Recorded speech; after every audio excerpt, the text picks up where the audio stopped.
Union Home Minister Amit Shah today tore into the opposition charge of vote chori with a point-by-point rebuttal of allegations that had been leveled in the past. The Home Minister insisted that the process to detect, delete and deport the Ghuspetiyas or the illegals from this country will continue.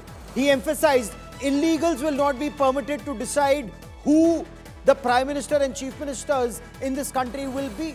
In fact, he said this in an exclusive interview to India Today earlier in the run-up to Bihar elections. But leader of opposition in Lok Sabha, Rahul Gandhi, said that the Home Minister's angry response actually reflected that the BJP and the Home Minister were on the defensive.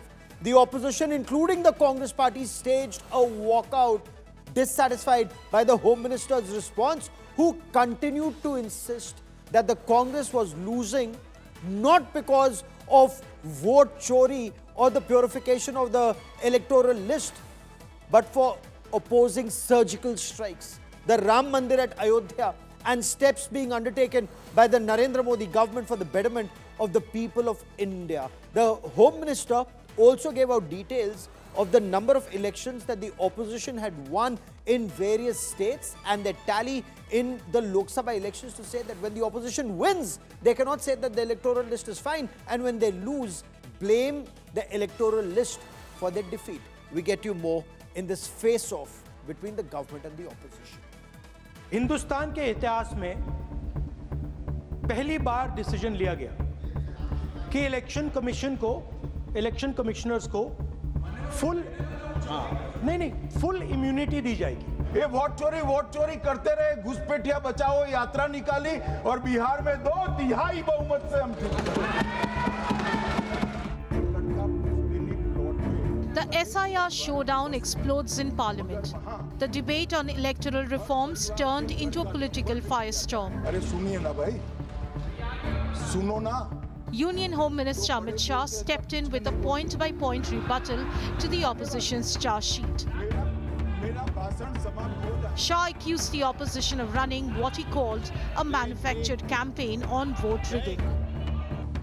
विपक्ष के नेता ने जो press conference में कहा कि मतदाता सूची ठीक नहीं है, इसको सुधार करना चाहिए, तो भाई गहन पुनर्निरीक्षण क्या है, SIR क्या है, मतदाता सूची का सुधार करने की प्रक्रिया है, और वो कर रहे हैं तो भी विरोध कर रहे हैं।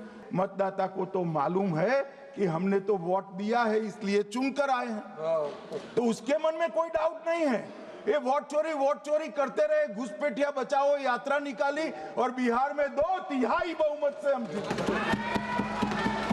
मान्यवर, On EVMs, Shah turned the attack squarely on the Congress. The trigger, Rahul Gandhi questioning why the Election Commission enjoys immunity.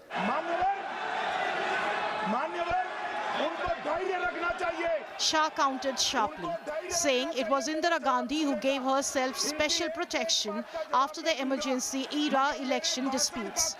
Speaker sir, मेरा कल एक सवाल था जो हिंदुस्तान के इतिहास में पहली बार डिसीजन लिया गया कि इलेक्शन कमीशन को, इलेक्शन कमिश्नर्स को फुल इम्यूनिटी दी जाएगी। ठीक है, ये है ना, इसका जवाब इसका पीठ में खत्म नहीं किया सर। इसके पीछे जो थिंकिंग थी वो हमें सबसे पहले बताएं। मान्यवर, दूसरे प्रकार की वोट चोरी और नैतिक तरीके से चुनाव जीता, ऐसी वोट चोरी भी भूतकाल में एक बार हुई थी। श्रीमती इंदिरा गांधी रायबरेली से चुनी गई, इलाहाबाद हाईकोर्ट में श्री राजनारायण पहुंचे कि चुनाव नियमों के अनुसार नहीं हुआ। इलाहाबाद हाईकोर्ट ने ये तय कर दिया कि श्रीमती गांधी ने उचित तरीके से चुनाव नहीं जीता है, हम इसको रद्द कर दें। मान्यवर, ये भी वोट चोरी थी, बहुत बड़ी वोट चोरी थी। He also pointed to a petition filed in a Delhi court that claims Sonia Gandhi had voted even before formally obtaining Indian citizenship. तीसरी वोट चोरी का प्रकार मैंने बताया था कि योग्यता नहीं है और मतदाता बन जाना। अभी एक वाद पहुंचा है वाद मतलब डिस्प्यूट पहुंचा है दिल्ली की सिविल अदालत में। उसमें डिस्प्यूट ये है कि सोनिया गांधी जी इस देश की नागरिक बनने से पहले मतदाता बने। Actually, let us have a debate on my press conference. Let us go. Let us have very good idea. Rahul Gandhi, however, escalated, declaring he's ready for a debate on vote chori anytime. Shah countered that opposition cannot dictate the parliament and must maintain decorum. पहली बात मैं स्पष्ट करना चाहता हूं, मैं 30 साल से विधानसभा और संसद में जनप्रतिनिधि के रूप में चुनकर आता हूं। मुझे लंबा अनुभव है संसदीय प्रणाली का। विपक्ष के नेता महोदय कहते हैं कि पहले मेरी बात का आप जवाब दीजिए, मैं सुनना चाहता हूं। आपकी मुनसफी से संसद नहीं चलेगी। मेरे आप बोलने का क्रम मैं तय करूंगा। इस तरह से नहीं चलेगी संसद। The battle intensified as Shah declared that the opposition's anger stems from one reason: vote chori has ended.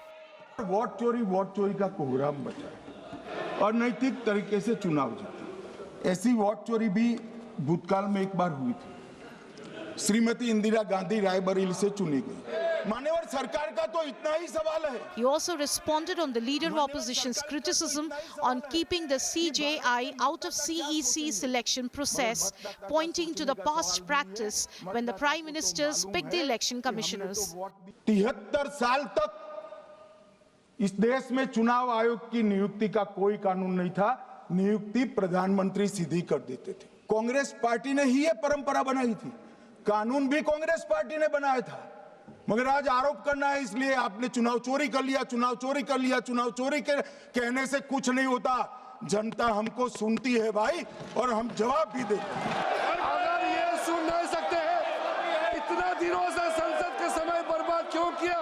Amit Shah's counter-offensive and Rahul Gandhi's challenge have set the stage for an even more explosive session ahead.